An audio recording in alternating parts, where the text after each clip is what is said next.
Maaari po bang ibalik ko ang last name ko sa aking apelido ng pagkadalaga kahit na ako ay kasal? Wala naman akong annulment, gusto ko lang pong palitan ang aking last name at ibalik sa aking maiden name o yung apelido ko ng pagkadalaga. Attorney Yang, musta? Attorney Yang, ako po ay married na.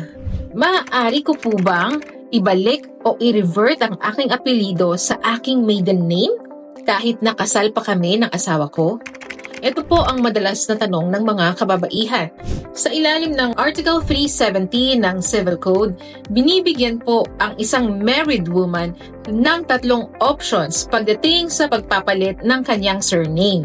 Ano-ano ang 3 options na ito? Una, maaari mong ituloy ang paggamit ng iyong maiden name o yung apelido mo ng pagkadalaga. Ang second option ay maaari mong idagdag ang surname ng husband mo. Lalagyan nyo ng hyphen pagkatapos ng last name nyo at idadagdag nyo yung surname ng husband nyo. Third option, papalitan nyo na ang surname nyo ng surname ng husband nyo. Meron po siyang 3 option na maaari niyang piliin. Ang kalimitan po kasing grounds na pwedeng nyo nang i-revert ang inyong surname sa inyong maiden name o yung inyong apelido ng pagkadalaga ay pag meron ng finality ng annulment, declaration of nullity, meron ng legal separation, meron ng judicial recognition of foreign divorce, o kaya pumanaw na ang inyong asawa. Kaya sa tanong po na attorney, maaari po bang ibalik ko ang last name ko sa aking apelido ng pagkadalaga kahit na ako ay kasal?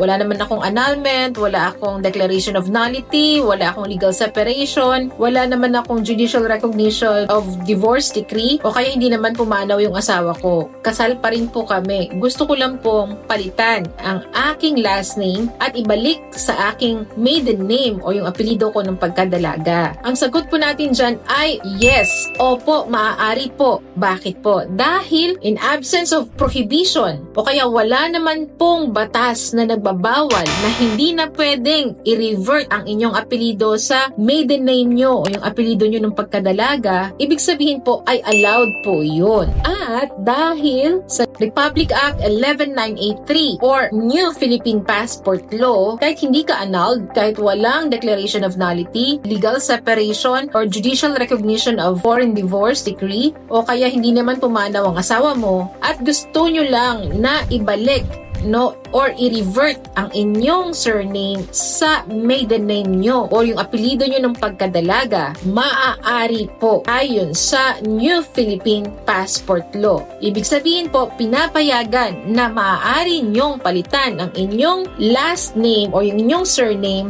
sa inyong passport. Pero may 2 kondisyon ito. Una, dapat 1 beses mo lamang ito gagamitin. Pangalawang kondisyon, dapat nakareflect sa inyong mga valid identification o kaya mga pertinent documents ang inyong maiden name doon bilang patunay na yun nga ang inyong maiden name o apelido nyo ng pagkadalaga. Ano naman po ang requirements para dun po sa gusto lang i-revert ang kanilang apelido just because gusto nyo lang at hindi by virtue of annulment, hindi by virtue of declaration of nullity or legal separation or judicial recognition of foreign divorce or death ng spouse? Ito po ang requirements ng DFA. Una, original and photocopy ng PSA-issued Certificate of Live Birth. Pangalawa, original and photocopy ng PSA-issued Certificate of Marriage. Pangatlo, notarized affidavit of explanation with a request for reversion of maiden name in your Philippine passport.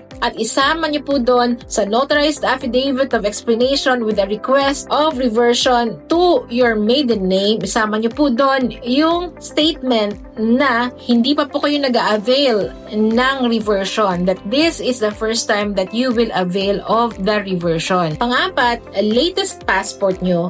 At pang-5, any valid government-issued ID na acceptable po for passport application kung saan nakareflect po ang inyong maiden name. Kaya para sa mga misis dyan na mga nagtatanong or curious, maaari nyo pong i-exercise ang right na ito under New Philippine Passport Act or Republic Act 11983 Section 5F. Yun lamang po. Always remember, God is blessing us so we can be a blessing to others. This is your friendly neighborhood attorney Young.